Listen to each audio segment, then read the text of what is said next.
لو أنزلنا هذا القرآن على جبل لرأيته خاشعا متصدعا من خشية الله.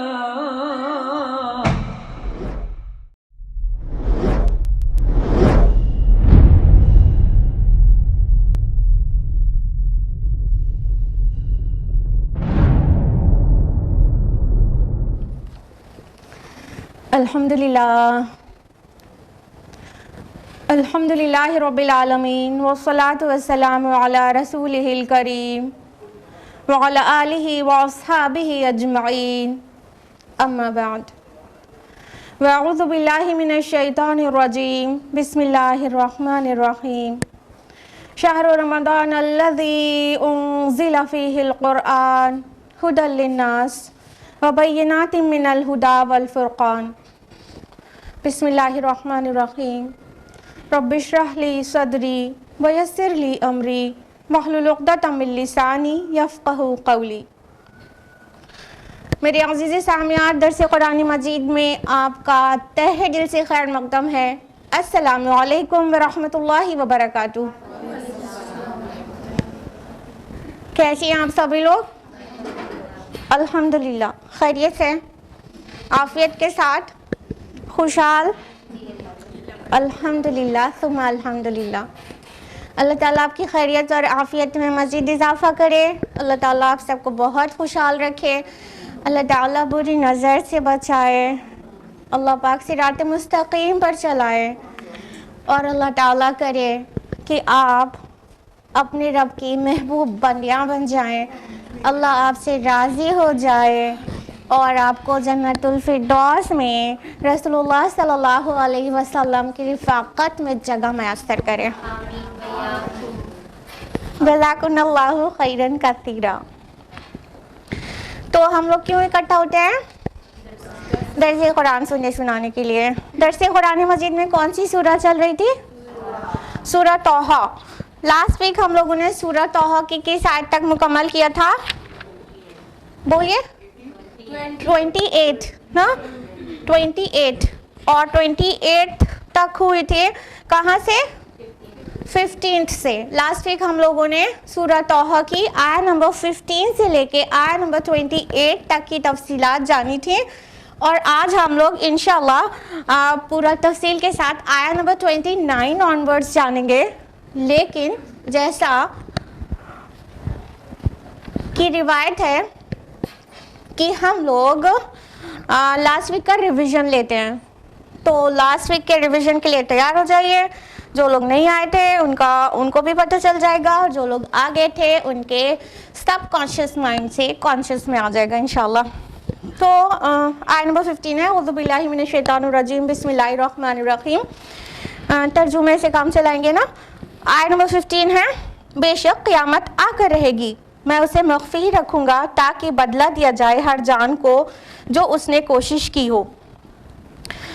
تو دیکھنا کہیں تمہیں اس سے روگردان نہ کر دے کوئی ایسا شخص جو اس پر ایمان نہیں رکھتا اور جو اپنی خواہشات کی پیروی کرتا ہے. اگر بالفرض ایسا ہوا تو تم ہلاک ہو جاؤ گے. یعنی لاسٹ ویک ہم نے آپ کو تفصیل سے بتایا تھا کہ قیامت کو کتنے شد و مد کے ساتھ اس کے آنے کی خبر دی جا رہی ہے، اور اللہ تعالیٰ اپنے رسول، اپنے پیارے رسول، اور یہاں کون سے رسول کا تذکرہ چل رہا ہے؟ موسیٰ علیہ السلام کا. اپنے پیارے رسول سے کہہ رہا ہے کہ اگر تم نے مطلب ایسے کسی شخص کی پیروی کی جو ایکچولی خواہش نفس کا پیروکار ہے تو تمہیں روگردان نہ کر دے، یعنی نماز سے بھی اور قیامت سے بھی، تو ایسا ہوگا تو ہلاک ہو جاؤ گے. اور اللہ تعالیٰ کے انصاف کی بھی بات ہم نے آپ کو بتائی تھی کہ اللہ کتنا بڑا منصف ہے کہ اپنے رسول سے بھی ایسی بات کر رہا. آیت نمبر 17 ہے اور اے موسیٰ یہ تمہارے داہنے ہاتھ میں کیا ہے؟ آیت نمبر 18 یہ میرا عصا ہے، میں اس پر ٹیک بھی لگا لیتا ہوں اور میں اس سے اپنی بکریوں کے لیے درختوں سے پتے بھی جھاڑ لیتا ہوں، اور اس میں میرے لیے اور بھی کئی کام ہوتے ہیں.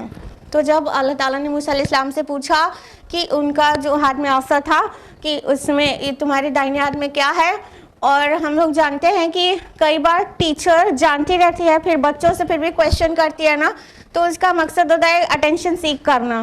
تو یہاں پر بھی کوئی بات کو بہت زیادہ ہائی لائٹ کرنا مقصود تھا. اللہ تعالیٰ جانتا ہے کہ اللہ تعالیٰ سے بہتر کون جانے گا, لیکن پھر بھی اللہ تعالیٰ پوچھ رہے ہیں کہ آپ کے داہنے ہاتھ میں کیا ہے موسیٰ. تو ہم لوگ نے لاسٹ ویک ڈسکس کیا تھا کہ کتنا تفصیلی جواب دے ڈالا موسیٰ علیہ السلام نے ایکسائٹمنٹ اور محبت میں, اور اپنے رب سے کلام کر رہے تھے. تو صرف یہ نہیں کہا میرا راستہ ہے, بہت پوری ڈیٹیل بتا کے رکھ دیا. اگلی آیت ہے آیت نمبر 19, فرمایا اے موسیٰ اس کو ذرا پھینکو تو صحیح. آیت نمبر 20, تو انہوں نے اسے پھینک دیا تو وہ دفعتاً ایک سانپ بن گیا دوڑتا ہوا. یہ ساری تفصیلات آپ کو معلوم ہے. آیت نمبر 21 کا ترجمہ, فرمایا اسے پکڑ لو اور ڈرو نہیں, ابھی ہم اسے لوٹا دیں گے اس کی پہلی حالت پر. سورہ قصص سے پتہ چلتا ہے کہ موسیٰ علیہ السلام کے دل میں ایک ڈر سا پیدا ہوا تھا. وہ ڈر ایک بہت فطری بات ہے, لاسٹ ویک ہم نے تفصیل سے آپ کو بتایا تھا. اور تو اللہ تعالیٰ نے فرمایا نہیں ڈرو نہیں, بلکہ ابھی ہم اس کو پہلی حالت پر لوٹا دیں گے. یعنی یہ پھر سے ایسا ہو جائے گا, پلانٹ کنگڈم سے اینیمل کنگڈم میں کنورٹ ہوا, اور اینیمل کنگڈم سے اللہ کے حکم سے پھر پلانٹ کنگڈم میں کنورٹ ہو جاتا ہے وہ ایسا. آیت نمبر 22 کا ٹرانسلیشن ہے, اور ذرا اپنا ہاتھ ملاؤ اپنی بغل کے ساتھ, وہ نکلے گا سفید چمکتا ہوا بغیر کسی بیماری کے. یہ دوسری نشانی ہے. لاسٹ ویک ہم نے آپ کو بتایا تھا کہ تورات نے الزام دھرایا اپنے رسول پر, اور وہ یہ کہ موسیٰ علیہ السلام کا جو ہاتھ چمکتا ہوا نکلتا تھا وہ ڈیو ٹو لیپریسی ہوتا تھا, اور انہوں نے اپنے ہی رسول کو لیپرس بتا دیا کہ ان کو کوڑ کا مرض تھا. تو یہ اس غلطی کو ریکٹیفائی کیا قرآن نے کہ بغیر کسی بیماری, بغیر کسی سو کے, بغیر کسی عیب اور نقص کے وہ سفید چمکتا ہوا تھا, نہ کہ آؤٹ آف لیپریسی تھا. آیت نمبر 23 کا ٹرانسلیشن ہے, تاکہ ہم اپنی بڑی نشانیوں میں سے کچھ نشانیاں تمہیں دکھائیں. اب تم آیت نمبر 24 کا ٹرانسلیشن, اب تم جاؤ فرعون کی طرف, وہ بڑا سرکش ہو گیا ہے.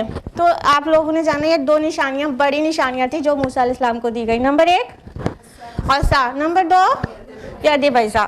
ایگزیکٹلی. تو اللہ تعالیٰ نے خبر دی یہاں پر کہ موسیٰ تم اب فرعون کی طرف جاؤ, وہ بہت سرکش ہو گیا ہے, اس نے طغیانی اختیار کر لی ہے. اور یہی آلموسٹ یہی آیت اذهبا الی فرعون, جب موسیٰ اور ہارون علیہ السلام دونوں کے ڈریس کر کے کہی جائے گی, آیت نمبر 43 میں پھر آئے گی کہ وہ فرعون بہت سرکش ہے, بہت ظالم ہے. پھر موسیٰ علیہ السلام نے پیاری سی دعا کی, وہ ہم سب کو یاد ہے نا, وہ آیت نمبر 25 سے 28 تک ہے. اس کا ترجمہ ہے, موسیٰ علیہ السلام نے عرض کیا رب اشرح لی صدری, اے میرے پروردگار میرا سینہ کھول دے. لاسٹ ویک تفصیل سے بتایا تھا شرح صدر کا کیا مفہوم ہے.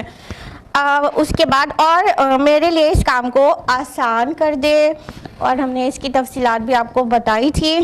اور میری زبان کی گرہ کھول دے, اور ایک غلط فہمی آپ کی ریفیوٹ کی تھی, کیا بتائیے.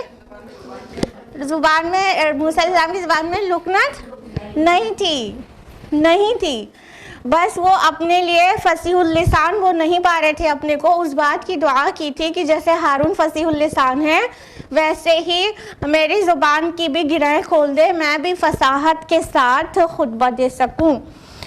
یفقہوا قولی, تاکہ وہ میری بات اچھی طرح سمجھ سکیں. یہ پوری چاروں آیات بہت صاف موسیٰ علیہ السلام کے مشن کے لیے کتنا وہ کنسرنڈ ہیں وہ شو کر رہی ہے. ٹھیک ہے, تو یہ کہنا کہ موسیٰ علیہ السلام کے زبان میں لکنت تھی ایک بہت بڑی حماقت ہوگی, کیونکہ رسولوں کو اللہ تعالیٰ اس طرح عیب کے ساتھ نہیں پیدا فرماتا ہے کہ وہ دوسروں کے لیے مذاق بن جائیں, بلکہ اللہ تعالیٰ رسولوں کو خوبصورت شکل دے کر اور امپریسو پرسنالٹی دے کر اور تمام عمدہ صفات سے پوری طرح بھر کر بھیجتا ہے.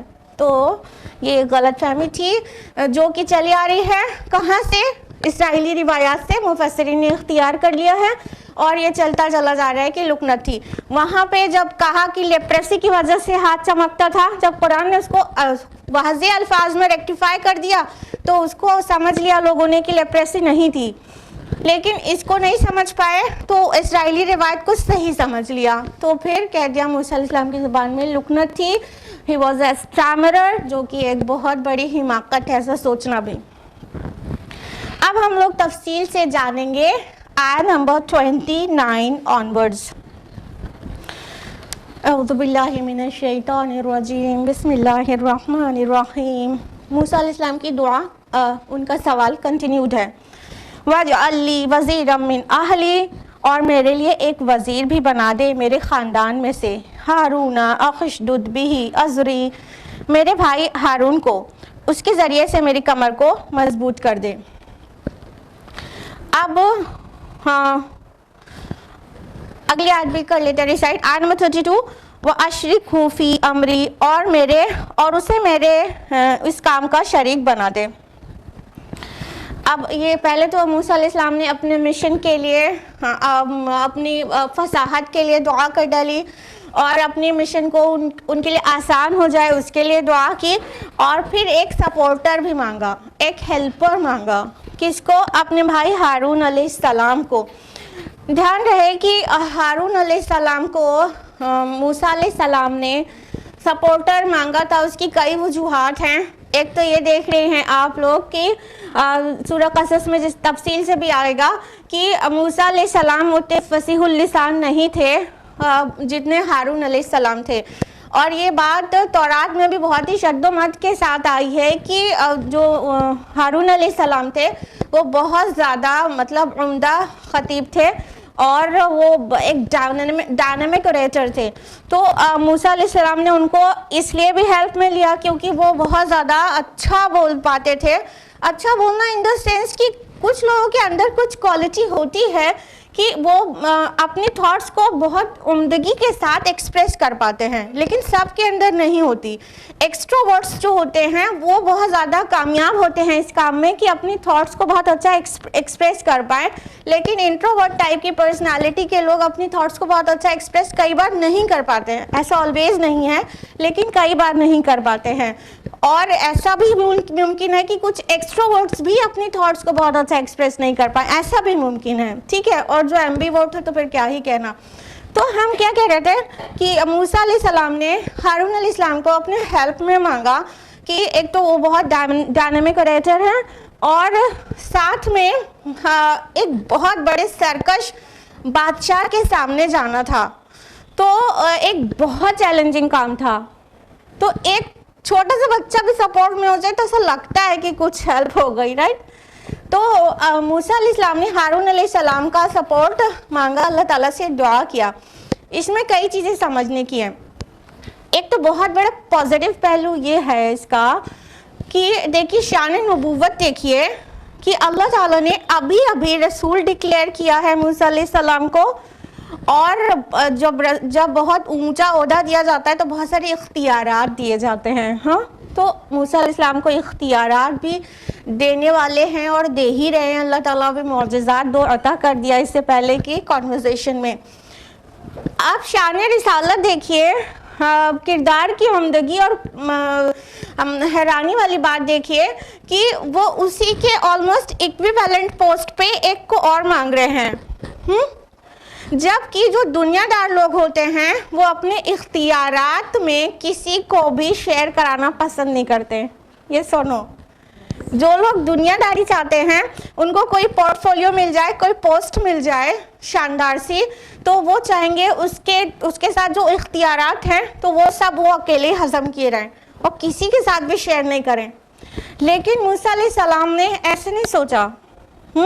یہ ان کے کردار اور ان کی پرسنالٹی کو ظاہر کر رہا ہے کہ وہ اپنے برابر میں بھی کسی کو مانگ رہے ہیں. جب ان کو بھی نبوت دی جائے گی تو انہیں بھی کچھ اختیارات دیے جائیں گے نا. تو اس سے موسیٰ علیہ السلام کی ایک تو پرسنالٹی پتہ چلتی ہے. اور کچھ بیسک چیزیں بہت اچھی طرح سمجھ لیجئے.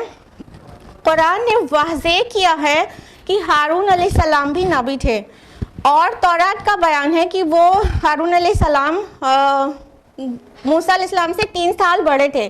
بک of Exodus chapter number 7 verse number 7 میں ہے کہ ہارون علیہ السلام جو 3 سال موسیٰ علیہ السلام سے بڑے تھے. تو قرآن نے ان کو نبی کی حیثیت سے پیش کیا ہے.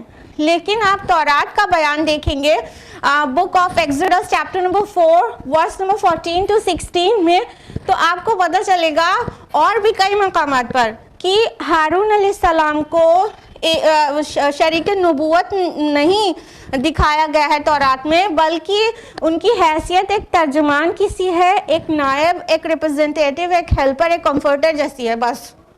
تورات میں اولڈ ٹیسٹمنٹ پڑھیں گے آپ بائبل کا تو آپ کو کہیں بھی نہیں ملے گا کہ ہارون علیہ السلام واز اے پروفٹ، بلکہ وہ موسیٰ علیہ السلام کے کانٹیکس میں ان کی جتنی باتیں ہیں اس سے لگ رہا ہے بس وہ ان کے ہیلپر تھے، وہ ان کے نائب تھے، ان کے ریپرزنٹیٹیو تھے، نہ کہ وہ بھی نبی تھے۔ لیکن قرآن نے واضح کیا ہے کہ ہارون علیہ السلام بھی نبی تھے۔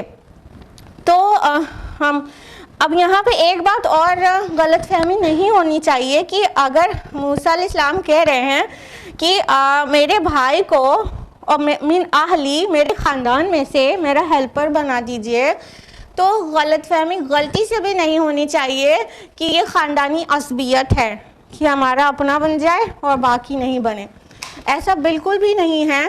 انفیکٹ جس مشن پہ جا رہے تھے موسیٰ علیہ السلام، وہاں پر ڈائنامک اسپیچ کی ضرورت تھی، وہاں پر ایک بندہ ایسا چاہیے تھا جو بہت فصیح اللسان ہو اور امانت دار ہو، ٹرسٹ وردی ہو۔ تو وہ ساری کوالٹیز جو ان کو اپنے ساتھ والے میں چاہیے تھی، وہ ساری کوالٹیز خوب زیادہ پوری طرح سے بھرپور طریقے سے ہارون علیہ السلام کے اندر موجود تھی۔ لہٰذا موسیٰ علیہ السلام نے اپنے بھائی کو اپنی ہیلپ میں مانگا۔ یہ غلط فہمی نہیں ہونی چاہیے کہ خاندان کو یہاں پہ بڑھاوا دیا جا رہا ہے۔ اگر گھر کا ہی بندہ ڈیزرو کرتا ہے تو یہ تو اور اچھی بات ہے۔ ہم ابراہیم علیہ السلام نے بھی اپنے گھر والوں کے لیے دعائیں کی ہیں نا، تو اگر گھر کا ہی انسان جو جس مشن، جس مقصد اور جس کام کے لیے جانے والا ہے کوئی بھی، اس کے لیے سب سے سوٹیبل گھر کا بندہ ہے، تو کوئی مسئلہ نہیں ہے کہ وہ گھر والے کو ہی نومینیٹ کرے اور اس کو ہی اپنے ساتھ رکھے یا اس کو ہی کوئی پوسٹ دے یا دلائے، ٹھیک ہے۔ پرابلم کہاں پہ ہے، عصبیت کہاں پہ پتہ چلتی ہے کہ گھر کا جو شخص ہے وہ نکھٹو ہے اور جو دوسرا ہے ڈیزرونگ ہے، اور اس کو اگنور کر کے گھر والے کو پوسٹ دے دی جائے صرف وہ رشتہ داری کی وجہ سے، تو گڑبڑ یہاں ہے۔ ہم اپنا پوائنٹ کلیئر کر پانے میں کامیاب ہیں۔ جب گھر کا ہی بندہ سارے کوالٹیز سے پورا متصف ہے تو واٹس رانگ کہ گھر کے ہی انسان کو لیا جائے۔ اچھا، ایک بیسک چیز اور ذہن میں رکھیے گا، جو یہاں پہ لفظ وزیر آیا ہے، میرے بھائی کو میرا وزیر بنا دے، تو ایسا یہ اس کا مطلب وزیر سلطنت نہیں ہے، منسٹر نہیں ہے۔ یہ جو وزیر کی میننگ جو منسٹر نکلتی ہے وہ ایکچولی ایرانی اصطلاح ہے۔ عربی زبان میں وزیر کا مطلب منسٹر نہیں ہوتا ہے، بلکہ ایک معاون، ایک مددگار، ایک ہیلپر، ایک کمفرٹر، ٹھیک ہے، یہ ہوتا ہے۔ تو یہ وزیر سلطنت نہیں بلکہ ایک ہیلپر، اس کی میننگ نکل رہی ہے وزیر کی۔ تو یہ باتیں پتہ چلی، یہ ساری باتیں ان 4 آیات سے کہ اللہ تعالیٰ سے موسیٰ علیہ السلام مطلب اپنی درخواست کو کنٹینیوڈ رکھے ہوئے ہیں، اور آگے ہیلپ مانگ رہے ہیں کس کے لیے، کس کو، حضرت ہارون علیہ السلام کو اپنی ہیلپ میں مانگ رہے ہیں۔ اب اس میں ایک بات اور غور کرنے کی ہے آیت نمبر 32 میں کہ موسیٰ علیہ السلام فرما رہے ہیں کہ اور اسے میرے اس کام میں شریک بنا دے۔ تو اس سے کیا پتہ چل رہا ہے کہ جو نیک لوگ ہوتے ہیں وہ جو بھی اسباب و وسائل بھی اختیار کرتے ہیں، استعمال کرتے ہیں، یا تو ریکویسٹ کرتے ہیں، سوال کرتے ہیں، تو اس میں بھی ان کا مشن، ان کا مقصد پنہا ہوتا ہے۔ مطلب اسباب و وسائل کا استعمال غلط بات نہیں ہے، ہاں، لیکن وہ اس مقصد کے لیے ہونا چاہیے جس مشن، جس مقصد کے لیے انسان کو پیدا کیا گیا ہے، اور پھر رسول کو اس سے بڑے مقصد کے لیے پیدا کیا گیا ہے۔ بھائی مسلم امہ کو کس لیے پیدا کیا گیا؟ ابھی ان کی موسیٰ علیہ السلام کی جو امت تھی، جو ان کی قوم تھی، وہ بھی ایٹ دیٹ ٹائم مسلم امہ تھی، ٹھیک ہے، اور ابھی رسول اللہ صلی اللہ علیہ وسلم کی جو امت ہے وہ مسلم امہ ہے۔ تو مسلم امہ کو ایک بڑے کام کے لیے پیدا کیا گیا ہے۔ پھر رسولوں کے کام کی سوچئے کہ ان کو کتنے بڑے کام کے لیے پیدا کیا گیا ہے۔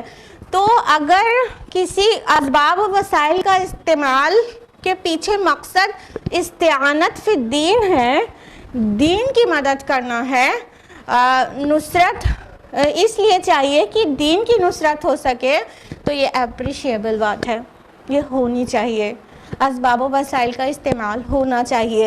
تو یہاں پہ اسباب تو پورا باضابطہ ان کے بھائی نظر آ رہے ہیں کہ موسیٰ علیہ السلام نے مانگا کہ ان کے بھائی کو ان کی ہیلپ میں دے دیا جائے اور ان سے ان کی کمر مضبوط کر دیا جائے۔ ازری جو آیا نا آیت نمبر 31 میں، تو ازر کمر کو کہتے ہیں، مطلب اسے ان کو ایک سپورٹ ملے ہارون علیہ السلام سے۔ اب دیکھیے گا کہ آگے کیا فرما رہے ہیں موسیٰ علیہ السلام کا جو بات ہے موسیٰ علیہ السلام کی سوال کے ساتھ پھر اس کے ریزنز بھی دے رہے ہیں، وہ کنٹینیوڈ ہے۔ آیت نمبر 33، کہ نسبحک کثیرا، تاکہ ہم تیری تسبیح کریں کثرت کے ساتھ، ونذکرک کثیرا، اور تیرا ذکر کریں کثرت کے ساتھ۔ اب موسیٰ علیہ السلام فرما رہے ہیں کہ ہم اے اللہ رب العالمین، ہم آپ سے ہارون کی ہیلپ اس لیے مانگ رہے ہیں کہ ہم دونوں مل کر کثرت سے آپ کی تسبیح کریں اور کثرت سے آپ کا ذکر کریں۔ تو کیا سمجھ میں آیا آپ کو؟ اللہ تعالیٰ کی تسبیح اور ذکر دونوں جا کے کس کونے میں بیٹھ کے کرنے والے تھے؟ بتائیے۔ ہاں ماشاء اللہ، آپ لوگ کتنے انٹیلیجنٹ ہیں، ماشاء اللہ، بارک اللہ فی۔ تو ایکچولی یہاں پہ جو اللہ تعالیٰ کے ذکر اور تسبیح کی بات کہی گئی ہے، وہ جو میدان میں ذکر اور تسبیح ہوتی ہے، میدان کارزار میں جو ہوتی ہے، باہر نکل کر ہوتی ہے، اللہ کی کبریائی پورے سوسائٹی میں بیان کرنے کے لیے ہوتی ہے، ایکچولی وہ بات ہو رہی ہے۔ یعنی دونوں لوگ جائیں اور فرعون کے سامنے پوری قوت کے ساتھ بول دیں کہ اللہ ایک ہے اور وہ اس کے ساتھ کوئی شریک نہیں۔ تو یہ اس تسبیح اور ذکر کی بات ہو رہی ہے، لیکن جو اس کا معنی ہے وہ بہت ہی زیادہ اپنے آپ میں کمپریہنسو ہے جو بات کہی گئی ہے۔ موسیٰ علیہ السلام کہہ رہے ہیں کہ تاکہ ہم کثرت سے تسبیح کریں آپ کی اور ذکر کریں، دو الگ الگ چیزیں کہہ رہے ہیں۔ دیکھیے تسبیح کا کیا معنی ہوتا ہے؟ تسبیح کا معنی ہوتا ہے پاکی بیان کرنا۔ تو یہ ایک اللہ تعالیٰ کے متعلق ایک چیز ہے جو نیگیٹو کی نفی کی جائے تو اس کو تسبیح کہتے ہیں۔ مطلب اللہ تعالیٰ ہر کمزوری سے پاک ہے۔ اولاً تو اللہ تعالیٰ شرک سے پاک ہے، ہر کمزوری سے پاک ہے، ہر نقص سے پاک ہے، اس کو ہماری ضرورت نہیں ہے۔ ان سبھی چیزوں سے اللہ کو بے نیاز بتائیں گے تو ایکچولی یہ تسبیح ہوئی، ٹھیک ہے؟ یہ شاید آپ میں سے کئی لوگ جانتے بھی ہوں گے نا۔ اور ذکر کیا ہے؟ اس میں مثبت پہلو ہے، پازیٹیو وہ پرسپیکٹیو میں یہ بات کہی جا رہی ہے کہ اللہ تعالیٰ ایک ہے، ہاں، اور اللہ تعالیٰ کو یاد رکھا جائے اور اس کو ایک ہی مانا جائے۔ جتنی مثبت چیزیں ہیں وہ ذکر میں آ گئی، اور حمد بھی اسی کے لیے ہوتے ہیں، اس کی تعریف بیان کرنے کے لیے۔ تو یہاں پہ دونوں بات آئی ہے۔ پہلے یہ کہنا ہے کہ اللہ تعالیٰ پاک ہے، یعنی فرعون کے سامنے کہنا ہے لا الہ۔ جب ہم کلمہ شہادہ پڑھتے ہیں تو اس میں لا الہ پہلے آتا ہے، الا اللہ بعد میں آتا ہے نا، ہاں؟ تو اس سے پہلے کہ اللہ کو ایک مانا جائے اور اس کی حمد کیا جائے اور اس کی ذکر کیا جائے، پہلے سارے نیگیٹیوز کی نفی کرنی ہوگی۔ پہلے کہہ رہے لا الہ، کوئی معبود نہیں ہے، پہلے اتنا کہہ چکتے ہیں تب کہتے ہیں الا اللہ، سوائے اللہ کے۔ تو وہ جو گندگی ہے، جو مسکنسیپشنز ہے، جو غلط عقیدہ ہے، جو نیگیٹیوٹی ہے، جو اللہ تعالیٰ کے ساتھ ایسوسیٹ کر دی جاتی ہے، اور سب سے زیادہ گندگی جو اللہ تعالیٰ کے ساتھ کوئی ایسوسیٹ کر سکتا ہے وہ یہ کہ مطلب اللہ ہیز پارٹنرز، ٹھیک ہے؟ تو یہ شرک ہے۔ تو پہلے اس گندگی کو نکالنا ہے۔ تو پہلے دیکھیے موسیٰ علیہ السلام نے کہا تاکہ ہم تیری تسبیح بیان کریں، جا کے بتا دیں نہیں تو خدا نہیں ہے، اب یہ تسبیح ہو گئی کہ ابھی اللہ تعالیٰ کو انٹروڈیوس کرنے سے پہلے نہیں، اللہ تو ایسا ہے جس کے ساتھ کوئی شریک نہیں، جو تو خدائی کا دعویٰ کرے بیٹھا ہے فرعون، تو وہ تیرا کوئی مطلب اللہ تعالیٰ کے ساتھ کوئی ایسوسیشن نہیں ہے. یہ تسبیح ہو گئی. پھر ذکر انٹروڈیوس کرے اللہ تعالیٰ کو کہ وہ ایک ہے اور اکیلا عبادت کے لائق ہے، اور جو ظلم کر رہا ہے بنی اسرائیل پر انہیں چھوڑ دے. یہ اس مشن پر موسیٰ علیہ السلام معمور کیے گئے تھے. توحید کے مشن پر تو سبھی رسول معمور کیے گئے، اور کسی رسول کو کچھ اسپیسیفک مشن دیا گیا تھا، تو موسیٰ علیہ السلام کو اسپیسیفک یہ دیا گیا تھا کہ بنی اسرائیل کو ریلیز کراؤ وہاں سے، کیونکہ فرعون بہت ظلم کر رہا ہے. تو پہلے تو ان کو توحید کی ہی دعوت دینی تھی، اس کے بعد بنی اسرائیل کو ریلیز کرنے کی ریکویسٹ کرنی تھی. تو موسیٰ علیہ السلام جب سمجھ گئے کہ وہ رسول ہیں، انہوں نے ہیلپ میں مانگا، اور ریزن کیا دیا کہ ہم اپنی کمر مضبوط کرنا چاہ رہے ہیں. کس لیے؟ کہ اس مشن کو عظیم الشان سطح پر پورا کر سکوں اے میرے اللہ، تاکہ میں ہارون کے ساتھ مل کر ہم دونوں تیری حمد و تسبیح بیان کریں. کہاں پہ؟ فرعون کے دربار میں جا کے. یہ کیسی حمد و تسبیح ہوتی ہے جو گھر کے کونے میں تو بیان کی جاتی ہے، اس کو ڈسکریج نہیں کر رہے، پلیز آپ لوگ غلط مت سمجھیے گا کہ ہم لوگ صبح شام کے اذکار ہی کرنا چھوڑ دیں. سبحان اللہ، مطلب یہ نہیں ہے. وہ حمد و تسبیح کی اپنی اہمیت ہے، وہ جو دل میں اللہ کا کی حمد و تسبیح ہونی چاہیے اور اس کا ذکر ہونا چاہیے، اور جو زبان پہ ہونا چاہیے، سب کی اپنی اپنی ویلیو ہے. ٹھیک ہے، تو ہم وہ ذکر اللہ تعالیٰ کا قلبی بھی کریں گے، قولی بھی کریں گے، لیکن عملی بھی کریں گے. اور یہ سب سے چیلنجنگ کام ہوتا ہے عملی ذکر نا. اس کے لیے ڈر کے دپک کے بیٹھ جاتے ہیں، لیکن کسی کو بھی غلط کہیں گے تو وہ بگڑ جائے گا. نہیں انل منکر کا کام. تو موسیٰ علیہ السلام جو کہہ رہے ہیں، اب ان کو جو تسبیح کے دانے ہوتے ہیں نا، ایک مالائیں جو ہوتی ہیں 100 کی، 1000 موتیوں کی، اس کو لے کے گننے میں کسی کے سپورٹ کی ضرورت ہے؟ آپ خود ہی کامن سینس لگائیے. اگر کسی کو مطلب تسبیح کے دانے گننا ہے تو it will be better that he will be alone نا. اس کے لیے کسی کی کیا ضرورت ہے کہ 500 مالا میں گنوں گا، 500 ہارون گنے گا؟ نہیں. کیا مقصد ہے؟ مقصد یہ ہے کہ وہ جو بہت بڑے مشن پہ جا رہے ہیں، اعلان تسبیح بیان کرنے جا رہے ہیں. تو رسول اللہ صلی اللہ علیہ وسلم بدر میں اور احد میں مسلمانوں کو لے کے یہ کھلی تسبیح بیان کر رہے تھے، اوپن. تو یہ والی تسبیح اور یہ والے ذکر کی بات کر رہے تھے موسیٰ علیہ السلام. تو اگلی آیت ہے آیت نمبر 35. اِنَّكَ كُنْتَ بِنَا بَصِيرًا، یقیناً تو ہمیں دیکھ رہا ہے. یعنی کہ اے اللہ، میں جو کچھ بھی مانگ رہا ہوں میری ساری ضروریات سے تو واقف ہے. مطلب میں کیا مانگ رہا ہوں تو مجھے دیکھ رہا ہے. کہ یہی مطلب ہے کہ اے میرے اللہ، میں اور ہارون جائیں گے اس مشن پر، تو مجھے اطمینان ہے، مجھے یقین ہے کہ میں آپ کی نگرانی میں رہوں گا. اور اس وقت میرے دل کا حال کیا ہے؟ مطلب ڈرے نہیں جا رہے ہیں. دل کا حال یہ ہے کہ اتنی بڑی ذمہ داری مل گئی ہے، اور اس ذمہ داری کو نبھانے کی جو سنسیئر فکر ہونی چاہیے وہ ان کے اندر فوراً آ چکی تھی. تو اس وجہ سے موسیٰ علیہ السلام بہت ایکسپریسو ہو رہے ہیں یہاں پر کہ اے اللہ، آپ ہم جانتے ہیں کہ آپ ہمیں دیکھ رہے ہیں. مطلب ہماری کیا ضرورت ہے، میں کس طرح کا بوجھ محسوس کر رہا ہوں ذمہ داری کو نبھا پانے کی فکر میں، وہ آپ دیکھ رہے ہیں. تو اے اللہ، آپ ہم کو دیکھ رہے ہیں. آیت نمبر 36 ہے قَالَ قَدْ أُوتِيتَ سُؤْلَكَ يَا موسیٰ. فرمایا اے موسیٰ، تمہیں عطا کر دیا گیا جو تم نے طلب کیا. سبحان اللہ، کتنا پیارا انداز ہے، کیسی محبت پتہ چل رہی ہے معبود اور عبد کے درمیان، اور اللہ اور رسول کے درمیان. کیسا کنیکشن ہے. دیکھیے اللہ تعالیٰ کہتے ہیں نا کہ میری دعا قبول نہیں ہوتی، میری دعا قبول نہیں ہوتی.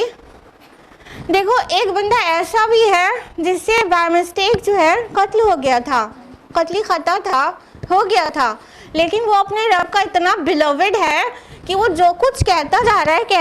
اتنی لمبی تقریر کر ڈالی انہوں نے اپنی مانگنے والی چیزوں کی نا. دیکھیے آیت نمبر 25 سے سٹارٹ ہوا اور چلتا ہی جا رہا ہے نا. تو آیت نمبر 25 سے 35 تک اتنا 11 آیت میں بس مانگے جا رہے ہیں. اور جواب کیا آیا؟ Granted O Musa, we have sanctioned. سبحان اللہ. اللہ تعالیٰ کہہ رہے ہیں اے موسیٰ تمہیں عطا کر دیا گیا جو تم نے طلب کیا. اتنی ڈھیر ساری چیز مانگی اور سب کے لیے اللہ تعالیٰ کہہ رہے گرانٹیڈ. تم نے ہارون کے ہیلپ میں مانگا، گرانٹیڈ، میں اس کو نبی بنا دیتا ہوں. ہاں، اور تم اپنی زبان کی جو گرہ ہے وہ کھولنے کے لیے فصیح اللسان ہونا چاہتے ہو، گرانٹیڈ. ہم نے لاسٹ ویک بھی آپ کو بتایا تھا کہ یہ دعا ایک دم رسالت کی ایک دم شروعات پہلے دن کی ہے، مطلب ابھی تو رسول ڈکلیئر کیا جا رہا ہے نا. پھر اس کے بعد کے جو موسیٰ علیہ السلام کے خطبات ہیں اس سے پتہ چلتا ہے کہ ان کی زبان بھی فصیح ہو چکی تھی. ٹھیک ہے، تو وہ بھی گرانٹ کر دیا گیا. تو جو کچھ بھی مانگے جا رہے ہیں وہ اللہ تعالیٰ بس بہت محبت سے کس طرح جواب دے رہے ہیں کہ اے موسیٰ تمہیں عطا کیا گیا جو تم نے درخواست کی. یہاں پہ سولہ کا آیا ہے نا، تو یہاں سوال سے مراد درخواست ہی ہے. جو ریکویسٹ آپ نے کی ہے اے موسیٰ، اٹ ہیز بین گرانٹیڈ. سبحان اللہ. تو اللہ سے لا لگاؤ، اللہ کا تقوی اختیار کرو. خالی رسولوں کو ہی اللہ گرانٹ نہیں کرتا دین اینڈ دیر، غیر رسول کو بھی دین اینڈ دیر گرانٹ کرتا ہے. اللہ اپنے اولیاء کو بھی دین اینڈ دیر گرانٹ کرتا ہے. اور ولی اللہ کا بننے کے لیے کسی ایسی چیز کی ضرورت نہیں کہ وہ اللہ کا چناؤ ہے اور اپنے سے نہیں ریچ کر سکتا.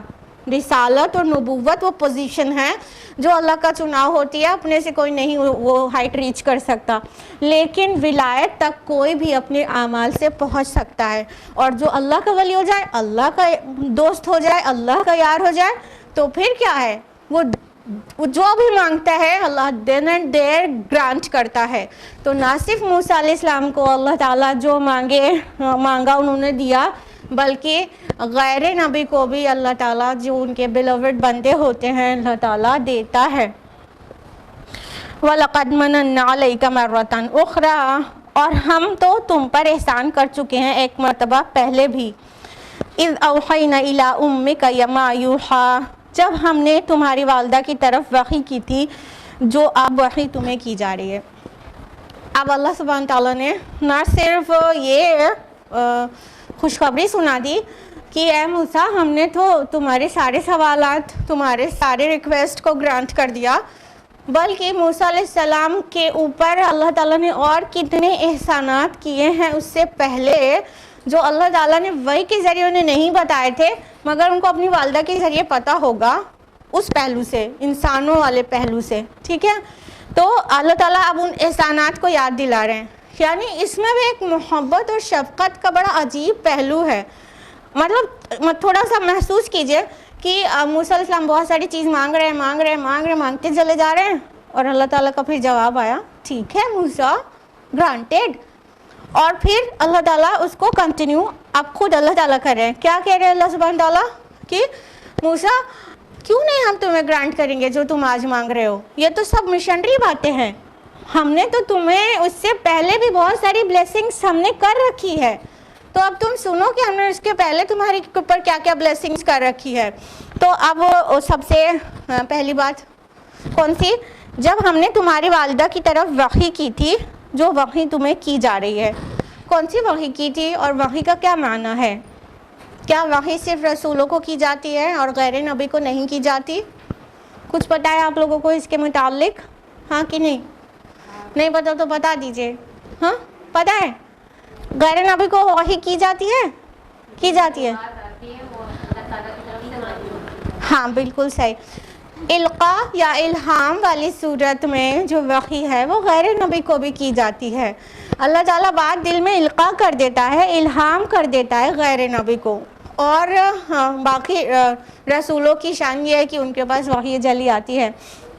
تو اللہ سبحانہ تعالیٰ آپ کی ایک بہت بڑی بلیسنگ یاد دلا رہے ہیں موسیٰ علیہ السلام کو کہ جب تم ننھے منھے سے تھے، جب پیدا ہی ہوئے تھے، تو بہت بڑی ہم نے تمہارے اوپر احسان کیا تھا، بہت بڑی نعمت ہماری تمہارے اوپر سایہ کی تھی، تب جا کے تم بچ پائے تھے.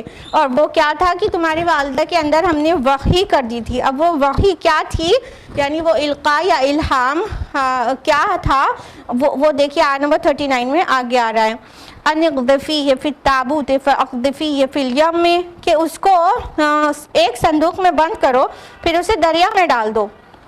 فَلْيُلْقِهِ الْيَمُّ بِالسَّاحِلِ يَأْخُذْهُ عَدُوٌّ لِّي وَعَدُوٌّ لَّهُ، چنانچہ دریا اسے ساحل پر ڈال دے گا اور وہاں سے اس کو اٹھا لے جائے گا وہ جو میرا بھی دشمن ہے اور اس کا بھی دشمن ہے. وَأَلْقَيْتُ عَلَيْكَ مَحَبَّةً مِّنِّي وَلِتُصْنَعَ عَلَىٰ عَيْنِي، اور اے موسیٰ میں نے تم پر اپنی محبت کا پرتو ڈال دیا تاکہ تم کو پالا جائے میری آنکھوں کے سامنے. سبحان اللہ. تو اللہ سبحانہ و تعالیٰ فرما رہے ہیں کہ اے موسیٰ ہم نے تم پر ایک بہت بڑا احسان کیا تھا جب تمہاری والدہ کو ہم نے وحی کی تھی. اور وحی کیا ہے کہ اس کو صندوق میں بند کر دو اور دریا میں ڈال دو. یہ وحی ہے، جو وحی کی ذکر ہو رہا ہے وہ یہ بات ہے. باقی اس کا جو پورا بیک گراؤنڈ ہے، جو پورا کانٹیکسٹ ہے، وہ سورہ قصص میں تفصیل سے ہے. یہاں پر اس میں اجمال سے کام لیا گیا ہے لیکن تفصیل سورہ قصص میں آئی ہے. اور امید کرتے ہیں کہ آپ لوگوں کو پتہ ہوگا لیکن ہمیں بریف میں انٹروڈیوس کرنا تو ضروری ہی ہے کہ جس وقت موسیٰ علیہ السلام کی پیدائش ہوئی تھی تو اس سے پہلے چونکہ مصر میں نجومیوں کا اور کاہنوں کا بڑا بول بالا تھا اس دور میں، تو جو فرعون تھا اس ٹائم کا، تو وہ بھی مطلب کہانت اور مطلب نجومیوں کو بہت زیادہ اہمیت دیتا تھا. تو کسی کاہن نے آ کے پہلے ہی بتا دیا تھا کہ بنی اسرائیل میں سے ہی، جبکہ بنی اسرائیل وہاں کتنے دبے کچلے تھے، بالکل مطلب شہر تک میں ان کو رہنے نہیں دیا جاتا تھا، بستی سے الگ ان کو رکھا جاتا تھا اور ان سے بہت زیادہ مطلب ایسی خدمت لی جاتی تھی جو بہت ظالمانہ طریقے کی خدمت تھی اور بالکل غلام بنا کے رکھا گیا تھا بنی اسرائیل کو وہاں پر. تو کسی کاہن نے آ کے موسیٰ علیہ السلام کی پیدائش سے پہلے ہی فرعون کو یہ بتا دیا تھا کہ بنی اسرائیل میں سے ہی ایک پیدا ہونے والا ہے کوئی بچہ جو تمہارا تختہ پلٹ دے گا. اب فرعون اتنا ظالم تو تھا ہی، تو اس نے اپنی تدبیر کی کہ کس طرح جو ہے مطلب اس کو روکا جائے کہ میری حکومت کو کوئی چیلنج کرے. تو بنی اسرائیل کے سارے بیٹوں کو جو بھی پیدا ہوں ان سب کو قتل کرانے کا آرڈر پاس ہو گیا تھا. بیٹیوں کو چھوڑ دینے کا آرڈر تھا کیونکہ ان کی کنیز بن سکیں، ان کی خدمت کر سکیں اور ان کی ضروریات پوری کر سکے سب طرح کی. تو عورتوں کو جو بیٹی پیدا ہو تو اس کو چھوڑ رہے تھے اور جو بیٹے پیدا ہو رہے تھے ان سب کو قتل کر دینے کا آرڈر تھا. تو موسیٰ علیہ السلام کی والدہ کو جب بچہ پیدا ہوا تو وہ بہت زیادہ بے چین تھی، بہت زیادہ بے قرار تھی. تو اللہ تعالیٰ نے ان کو وحی کی، یعنی القاء کی آواز دل میں، الہام کر دیا ان کے دل میں کہ یہ اپنے بچے کو ایک صندوق میں ڈالو اور اس کو دریا کے حوالے کر دو. تو مطلب جب اللہ تعالیٰ کی طرف سے کوئی بات آتی ہے چاہے غیر نبی ہو، تھوڑا سا کنفیوز ہونے کے بعد دل میں ایک تسلی سی محسوس ہو جاتی ہے کہ شاید صحیح ہے. تو انہوں نے ایک بہت بڑی مطلب ایک بہت بڑا چیلنجنگ کام تھا چھوٹے سے بچے کو دریا میں ڈالنا باکس میں ڈال کر، لیکن انہوں نے ان کو جو الہام کیا گیا وہ مطمئن ہو گئی کہ شاید ایسا ہی کچھ کرنا پڑے گا، شاید یہی فیصلہ صحیح ہے، میرے بچے کی جان اسی طرح سے بچ سکتی ہے. تو ان کو صندوق میں ڈال کر انہوں نے نائل ریور کے حوالے کر دیا. وہ لوگ مطلب جہاں پر تھے اس کو نیل ندی میں ڈال دیا. تورات کا بیان ہے کہ 3 مہینے تک ان کو چھپائے رکھا تھا. تورات کی مانے تو